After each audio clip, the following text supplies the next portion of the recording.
Ladies and gentlemen, I just finished watching Pluribus episode 9. This was the finale to the season of Pluribus, and I have a feeling this one is going to be a mixed bag for a lot of people, just like how most of the show has been. It has been a very contentious show, and I talked all about that in my most recent video.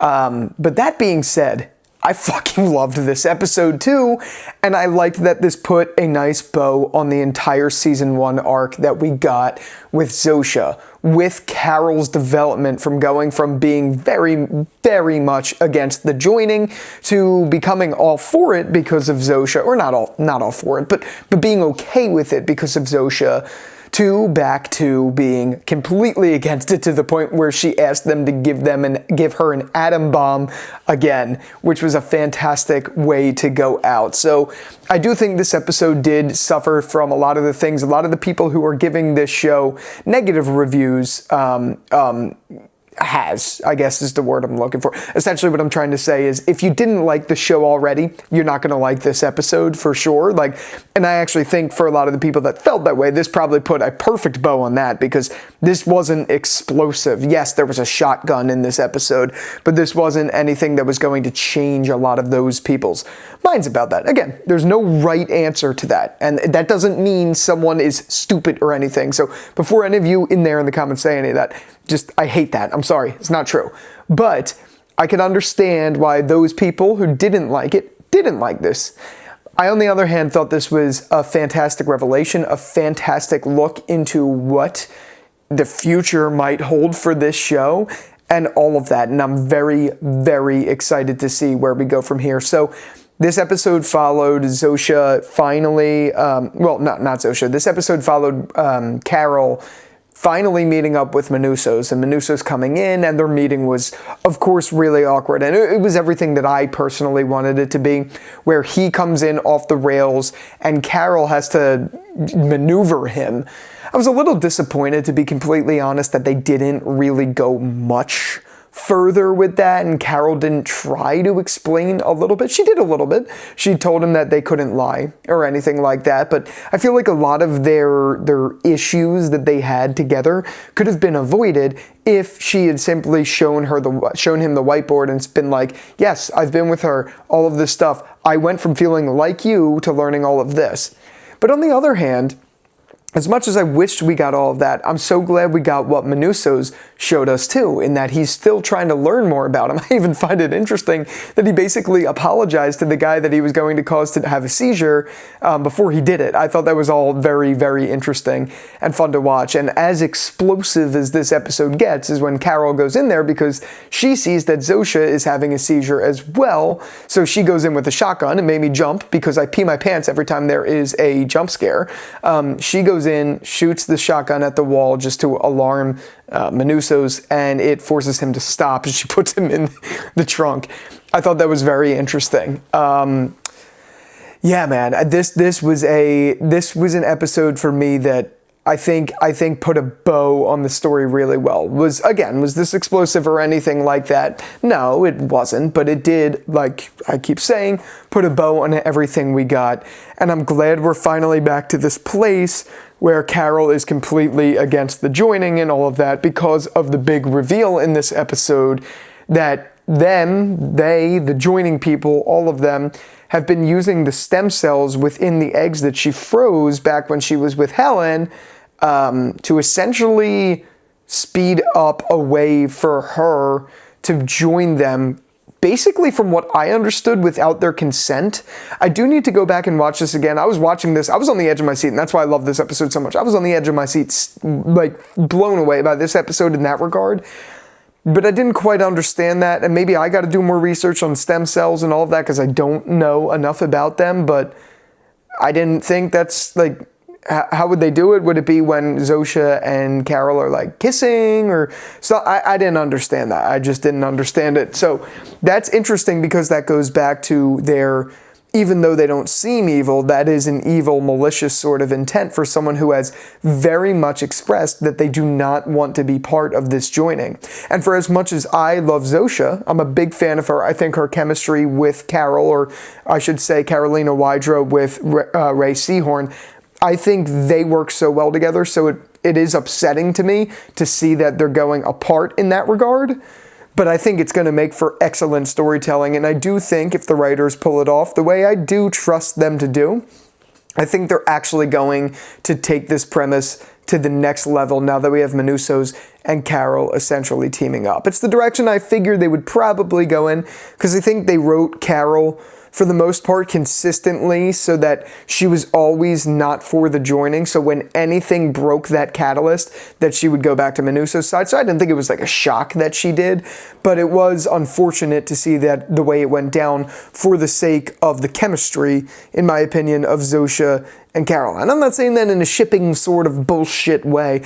I'm saying that more in a sense that I just think as far as my enjoyment of the show and my intrigue of the show has been with the two of them together, because Zosha has been a chaperone, I think, for the joining for the audience too, not just for Carol. And I think that's obviously intentional. I don't think that's like a secret or whatever.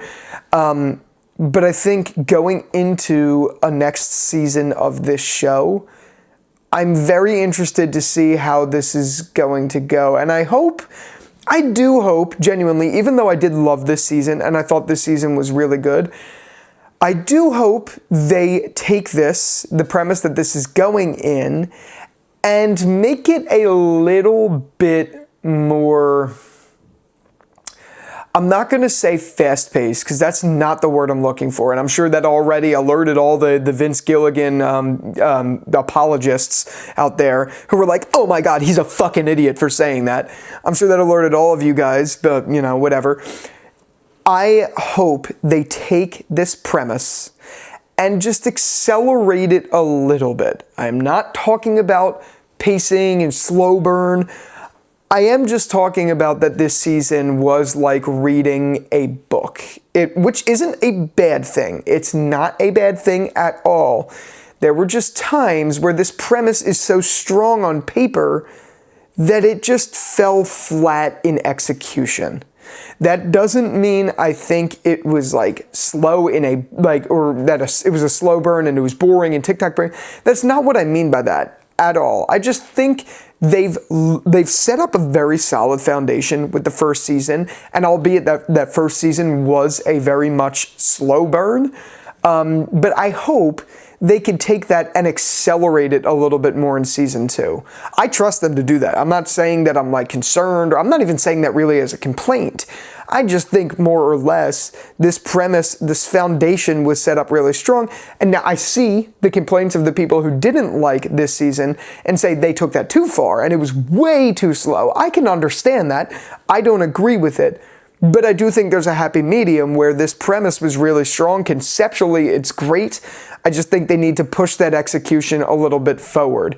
And I trust them to do that, because actually that's been how most Vince Gilligan shows start. If you look at Breaking Bad and Better Call Saul, both of them are slow burns, especially in their first season. Breaking Bad isn't as much, it's much more action-packed, but I will say it takes them a little bit of time to find their footing. And their first seasons were not fast-paced, and they were a little bit idiosyncratic in that regard. So I'm certainly not saying it's a bad thing. I just think this will be the accelerant for the story to pick up. And I'm looking forward to that immensely. I can't wait to see what they do with it. I don't understand what they're going to do with it. I really genuinely don't. But I do think that is an exciting thing. And just to see that Carol put basically her metaphorical dick on the table, and when she got mad at Zosha for hearing that, was like, get me the atom bomb.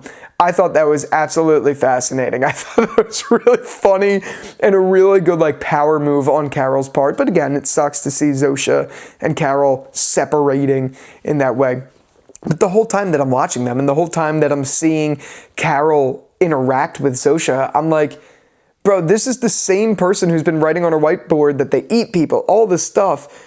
How was she too, I'm not going to say stupid, but too naive to see that Zosha never loved her? It was a joining of people. It was never individual. There is no individuality anymore.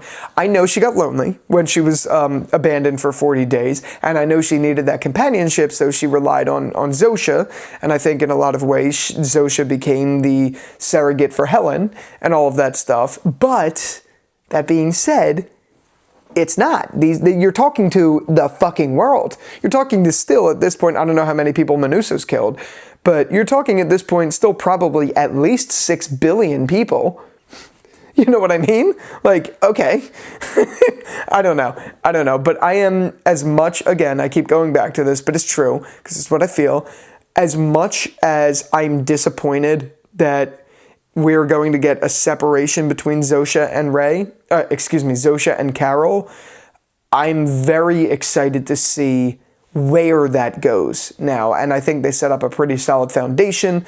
I love Manus as a character already. I know, like, maybe he came across a little too strong or whatever, but I do think he's out there to try to do the right thing just as much as Carol was in the beginning. So I'm interested to see where they take that and how they run with it, and I like that we see Manus starting to learn the English language to try to better get with Carol and all of that stuff. Really fascinating stuff. Sure, I see the complaints from the people who think that this was a slow season, but I don't think that was a bad thing. I think it was done well. There was only one episode where I didn't like it, and that was because I thought it really just completely screeched to a halt. But with the context of where it went because of that, I'm completely okay with it. And I think this season was a fantastic season. I'm going to come back for a season review of season 1, probably right after Christmas. Maybe I'll film it tomorrow. I don't know. But I'm gonna talk about my review.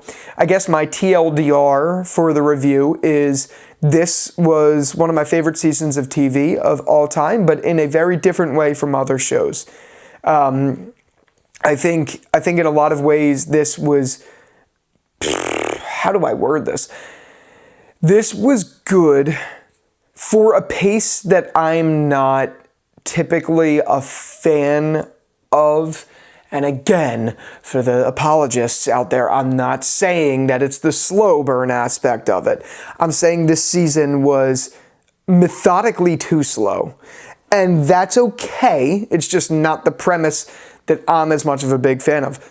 Again, Better Call Saul is my favorite show of all time. I'm trying to find a way to convey what I mean. I don't think I'm even conveying that right.